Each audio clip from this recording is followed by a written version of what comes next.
Imagine a tunnel. Not a tunnel through rock or earth or water. A tunnel through the fabric of space-time itself. A passage that connects two points in the universe, points that might be separated by billions of light years, as directly and as immediately as a doorway connects two rooms. Step through one end and emerge from the other. Not after a billion-year journey at the speed of light. Not after generations of travel through the dark between galaxies. Now. This is a wormhole. And it is one of the most extraordinary, most debated, most mathematically real, and physically uncertain concepts in all of modern science.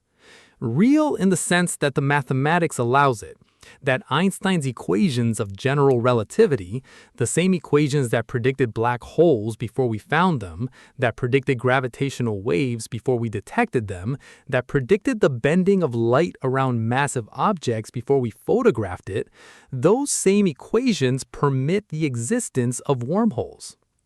Permit, not guarantee, not predict, permit.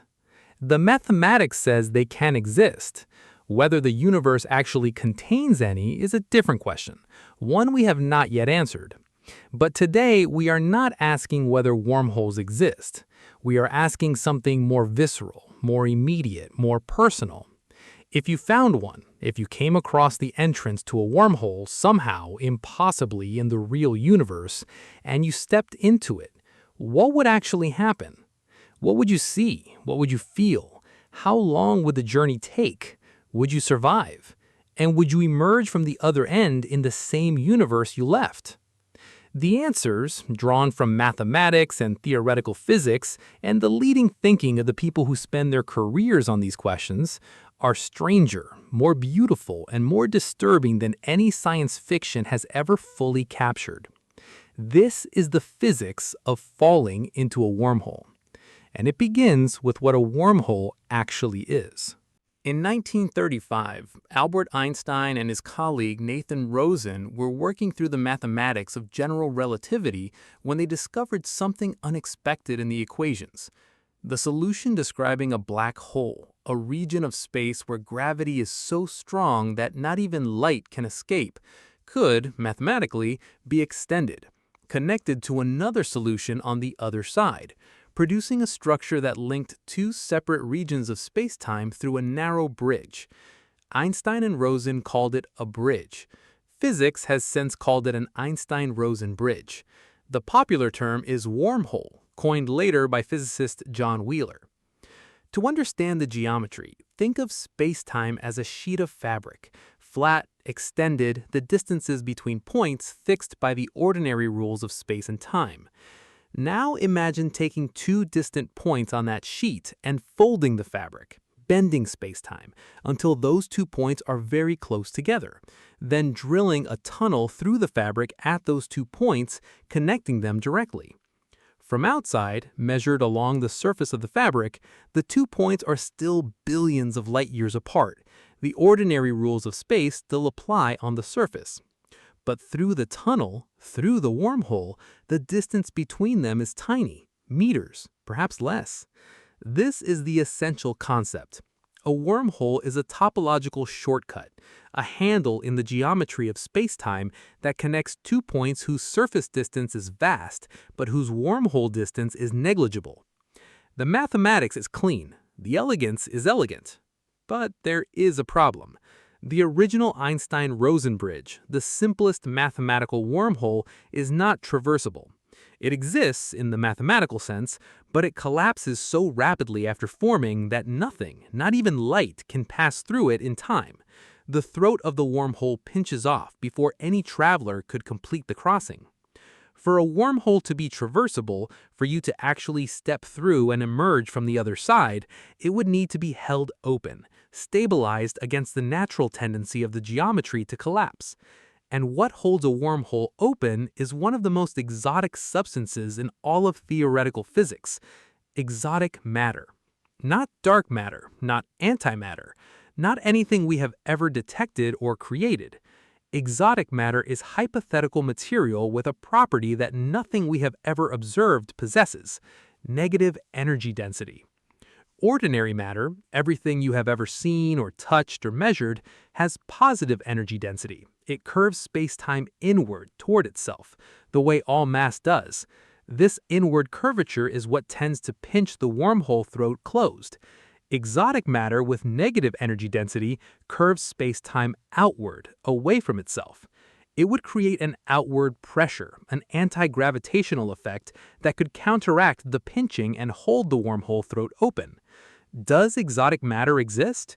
There are hints. The Casimir effect, a real, measured, laboratory-verified phenomenon where two very closely spaced conducting plates experience an attractive force due to quantum vacuum fluctuations, involves energy densities that are technically negative in the space between the plates.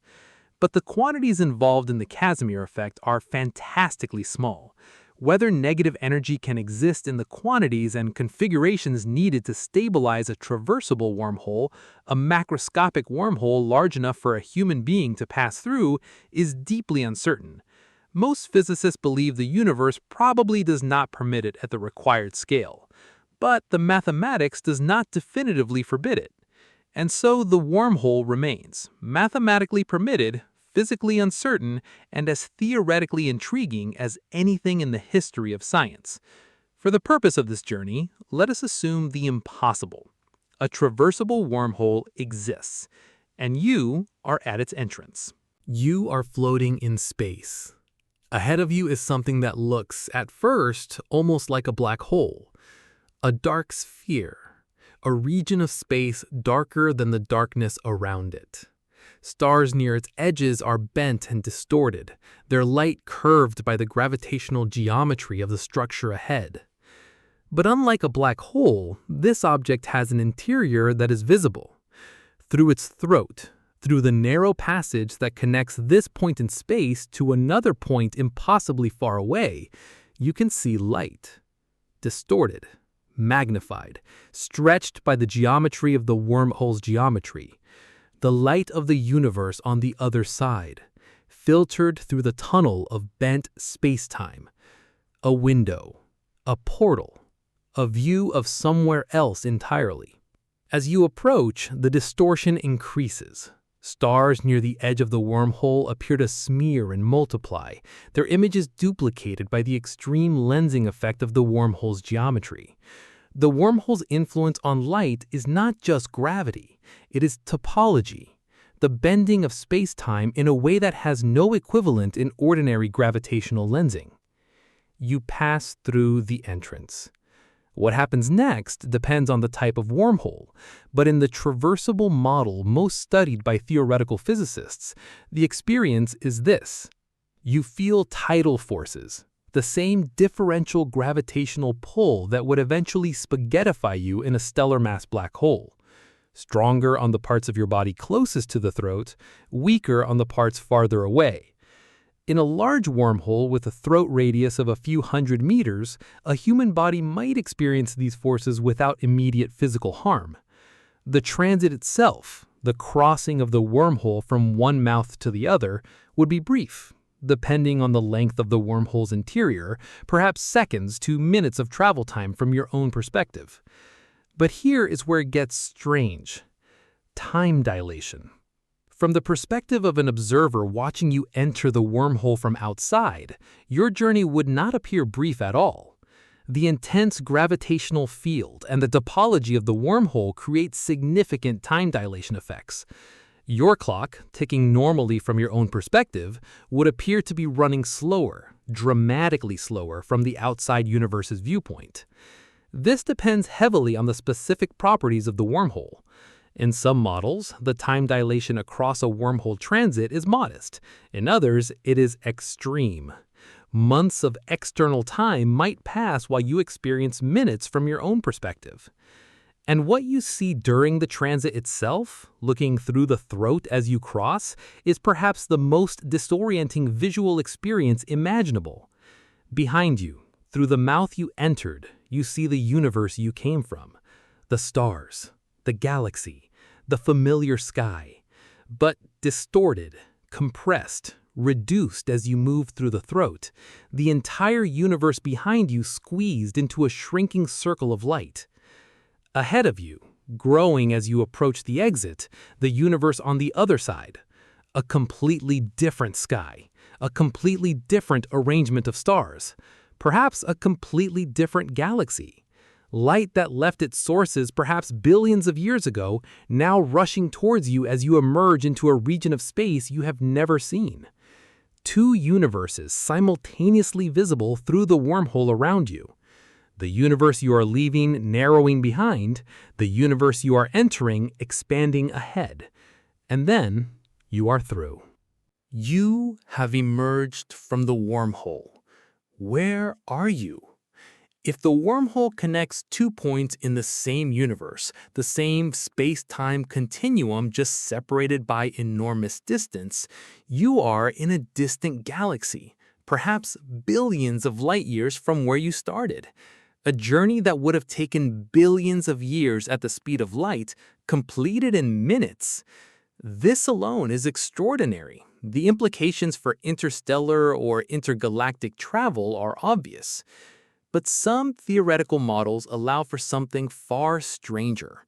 If the two mouths of the wormhole are not just spatially separated, but temporally separated, if one mouth has been accelerated to relativistic velocities or placed near a massive gravitational field while the other remains stationary, time dilation would cause the two mouths to age at different rates. The result is a wormhole that connects not just two places, but two times. A time machine. In 1988, physicist Kip Thorne, who would later win the Nobel Prize for his work on gravitational waves, and his colleagues published a paper showing that a traversable wormhole could, in principle, be converted into a time machine by manipulating the relative aging of its two mouths. This is real, peer-reviewed, seriously considered theoretical physics. Not science fiction, not speculation in the dismissive sense. Mathematical analysis of what general relativity permits. And what it permits, apparently, is this. Step into one mouth of a wormhole, emerge from the other mouth in the past. The implications are immediately obvious and immediately disturbing.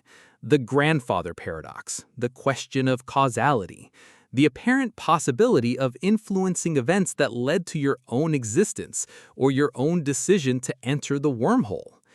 Most physicists resolve this not by saying time travel is impossible, but by proposing that something prevents it from being achieved in practice. Stephen Hawking proposed what he called the chronology protection conjecture, the idea that the laws of physics conspire to prevent the formation of time machines, perhaps through quantum effects that destabilize the wormhole before it can be used for time travel. The conjecture has not been proven. It is a conjecture, an expectation, based on the intuition that a universe in which time travel were possible would be logically incoherent in ways that reality does not appear to be. But it has not been demonstrated to be true, and there are still wilder possibilities. Some interpretations of quantum gravity suggest that wormholes may connect not just different points in the same universe, but different universes entirely. That the structure of the multiverse, if a multiverse exists, may be woven together by a network of microscopic quantum-scale wormholes. That the topology of reality at the smallest scales is not simple and flat, but foamy and connected in ways that our macroscopic experience of space completely conceals. This is deep theoretical physics, the frontier where mathematics and speculation blur, where the equations point toward possibilities that may or may not correspond to physical reality. But the equations point, and what they point toward, when you follow the mathematics of general relativity and quantum gravity into the most extreme regimes, is a universe that is stranger, more connected, more topologically complex than anything we can see with our telescopes. A universe where the fabric of space-time is not a simple, smooth sheet, but a tangled, ancient, quantum foamy web of connections and shortcuts and bridges that we have only just begun to glimpse. Wormholes may not be exotic novelties at the edge of theoretical physics. They may be at the heart of it. In 2013, theoretical physicists Juan Maldacena and Leonard Susskind published a paper proposing a remarkable connection. A connection between two of the deepest concepts in modern physics, between black hole entanglement and wormholes. Their proposal is sometimes written as ER equals EPR. ER for Einstein-Rosen, the wormhole, the geometric connection between 2 points in spacetime. EPR for Einstein-Podolsky-Rosen, the quantum entanglement, the non-local correlation between two particles that Einstein famously called spooky action at a distance. The ER equals EPR conjecture proposes that these two phenomena, wormholes and quantum entanglement, are not different things. They are the same thing. That when two particles are quantum entangled, when measuring one instantly determines the state of the other regardless of distance, the reason is not some mysterious non-local connection that defies spacetime.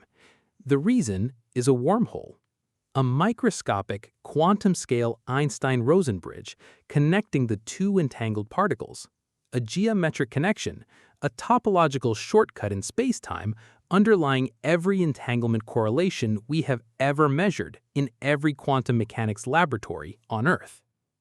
If ER equals EPR is correct, wormholes are not hypothetical. They are real. They are everywhere. They are the fabric underlying quantum entanglement, the mechanism behind the most experimentally verified quantum phenomenon in physics. They are just too small. At the Planck scale, far too small for anything macroscopic to pass through, to be detected as the geometric structures they are. The wormholes we imagined as portals for interstellar travel may be the same phenomenon as the quantum correlations that connect entangled particles, the same mathematics, the same physics, the same bridge through spacetime, operating at different scales. This is not proven. ER equals EPR is a conjecture, not a theorem. It is not yet derived from first principles in a way that the physics community has fully accepted. It is a profound, beautiful, potentially revolutionary idea that is actively being explored, tested, and extended. But it connects two of the most fundamental mysteries in physics, quantum entanglement and the interior of black holes, through the geometry of wormholes. And if it is right, you do not need to fall into a wormhole to have used one. Every time a quantum experiment measures an entangled particle and instantly determines the state of its partner on the other side of the laboratory or the other side of the planet, the universe is using a wormhole. The tunnel through spacetime is not a distant, exotic hypothetical. It is woven into the quantum foundation of everything. The most extraordinary journeys are not always the ones that take you somewhere. Sometimes the most extraordinary journey is the one that shows you what was already there. Beneath the ordinary surface of things, beneath the familiar rules of space and time, beneath the comfortable, well-mapped territory of everyday physics. A network of connections older than any star, smaller than any atom, more fundamental than any force. Shortcuts through the fabric of the universe, already in use, already everywhere, waiting only for minds curious enough to find them.